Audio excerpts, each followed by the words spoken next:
ფაქტობრივად გააკრიტიკა ყველა ის კანონი, რომელიც დაჩქარებული წესით მიიღო ქართულმა ოცნებამ და რომელიც ემსახურებოდა რეალურად დემონსტრანტების დაშინებას და იმას, რომ აქციებზე მოქალაქეები აღარ გამოსულიყვნენ. არის ძალიან ბევრი მითითება კანონპროექტების შეცვლასთან დაკავშირებით და უფრო მეტი მითითება კანონების გაუქმებასთან დაკავშირებით. ამბობენ, რომ მაგალითად გასაუქმებელია ადმინისტრაციული პატიმრობები, რადგან თვლიან, რომ შინაგან საქმეთა სამინისტრო, როდესაც იღებს გადაწყვეტილებას სასამართლოს გარეშე, რომ მოქალაქეები დააკავოს, ეს ზრდის რისკს, რომ მასობრივი დაკავებები იხილოს საზოგადოებამ.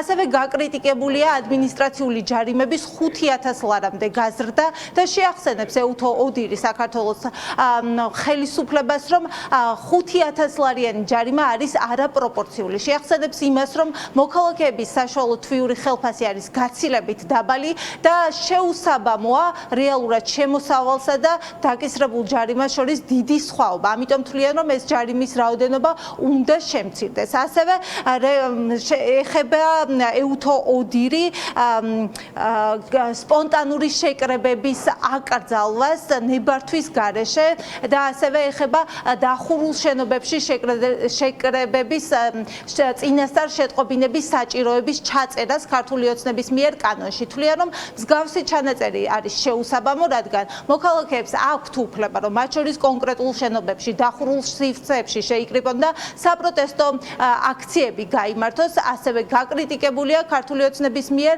შეკრებებზე, აქციებზე პირბადის ტარების აკრძალვა და ამბობენ, რომ ეს არის ბუნდოვანი ჩანაწერი. კიდევ ერთი ჩანაწერი, რის ბუნდოვანებასა და დამატებით განმარტებებს ითხოვენ, ეს ეხება ორგანიზატორებს, რადგან ორგანიზაცია თვლის, რომ მაგალითად თუ ქართული ოცნება ორგანიზატორს დაარქმევს ისეთ პირს, ვინც მაგალითად სოციალურ ქსელში აანონსებს და აზიარებს აქციის შესახებ ინფორმაციას, შეუსაბამოა, მიუღებელია და მსუსხავი ეფექტია ნებისმიერი მოქალაქისთვის, როდესაც შესაძლოა კონკრეტულმა პირმა ჩათვალოს, რომ თუ აქციის შესახებ ინფორმაციას გააზიარებს, ის რეჟიმმა შესაძლოა ჩათვალოს აქციის ორგანიზატორად. ზოგიერთი ახალი საკანონმდებლო დებულება, მათ შორის დახურულ სივრცეში შეკრებასთან დაკავშირებით, შენობის მფლობელის წინასწარი წერილობითი თანხმობა, სახის ნიღბებით ან სხვა საშუალებებით დაფარვის აკრძალვა, მკაცრი ადმინისტრაციული ან სისხლის სამართლებრივი სანქციები, ან მთლიანად უნდა გადაიხედოს, ან სრულად უნდა გაუქმდეს. არაპროპორციული სასჯელი თავის მხრივ შესაძლოა იყოს მშვიდობიანი გამოხატვის უფლების დარღვევა. ადმინისტრაციული კოდექსის გათვალისწინებით დაკისრებული ჯარიმების ოდენობა არსებითად უნდა შემცირდეს. ეუთო ოდირის დასკვნა კიდევ ერთხელ ადასტურებს, რომ კანონი არის რეპრესიული და ემსახურება მოქალაქეების დაშინებას, დასჯას და აქციების ჩაშლას. ასე აფასებენ სწორედ არასამთავრობო ორგანიზაციებში მომუშავე ადამიანები ეუთო ოდირის დასკვნას და რეპრესიულ კანონებს, რომელიც დაჩქარებული წესით ქართულმა ოცნებამ მიიღო, თვლიან, რომ ქართული ოცნების მიზანს წარმოადგენს სწორედ მოქალაქეების დაშინება, რადგან ერთადერთი ბერკეტი ახლა აქვთ მათ ძალაუფლება და სწორედ ამ უფლების გამოყენებით ისეთი რეპრესიული კანონების მიღება, რომელიც მოქალაქეებს მძიმე ფინანსურ წნეხად დააწვება და ასევე დააშინებთ მათ, რომ თუ აქციაზე გავლენ, შესაძლოა ისინი ადმინისტრაციულ პატიმრობაშიც აღმოჩნდნენ. ეგრეთ წოდებული კანონი, რომელიც მიღებული იქნა 6 ფებრუარს, ეუთო ოდირის მიერ გაკრიტიკებული არის ყველა პერსპექტივით. თვითონ რამდენად შეიძლება ამ ქმედებების დასჯადად გამოცხადება სანქციები, დრაკონული სანქციები, რომელიც არის გამოყენებული, ასევე გაკრიტიკებულია თვითონ საკანონმდებლო პროცესი და ერთადერთი რაც არის მოთხოვნილი, ეს არის მისი გაუქმება.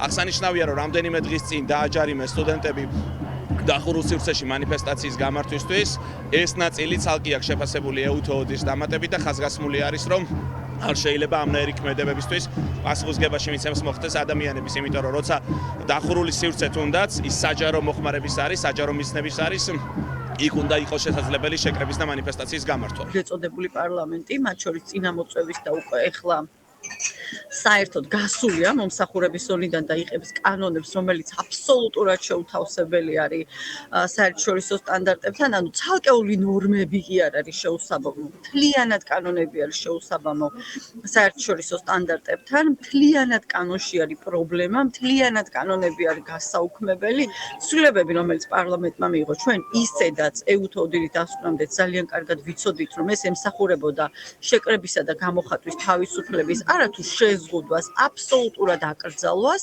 ყველა ცვლილება, რომელიც ბოლო პერიოდში იქნა მიღებული, ემსახურება ზუსტად იმას, რომ არც ერთ ადამიანს ამ ქვეყანაში არ ქონდეს განსხვავებული აზრი და ვისაც განსხვავებული აზრი აქვს, არ გაბედოს და საპროტესტო აქციაში არ მიიღოს მონაწილეობა. ევთოდირმა დაჩქარებულ ფორმატში შეისწავლა კანონები და წერს იმასაც, რომ თუ კონკრეტულ პუნქტზე არ არსებობს ამ დოკუმენტში რაიმე ჩანაწერი, ეს არ ნიშნავს, რომ მათ ან რაიმე რეკომენდაცია არ აქვთ, ან ქართულმა ოცნებამ არ უნდა გაიაზროს, რომ დადებითად არის შეფასებული მათი მხრივ. ამბობენ, რომ უფრო მეტს და უფრო ვრცლად მოგვიანებით გაავრცელებენ ან კანონებთან დაკავშირებით ინფორმაციას, ახლა კი თვლიან, რომ კონკრეტული პუნქტების შეცვლა აუცილებელია და სასწრაფო და გადაუდებელია. მადლობა ნინო, ეს იყო ნინო ღვედაშვილი.